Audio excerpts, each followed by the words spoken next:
苗圃八福第8課，凡事富足，樂奉獻，除貧窮，富足蒙福。第一天，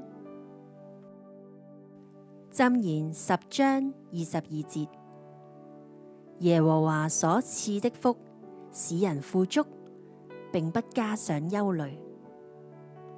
箴言10章22節，耶和華所賜的福，使人富足，並不加上憂慮。親愛的主耶穌，感謝讚美你，你是使我蒙福的神。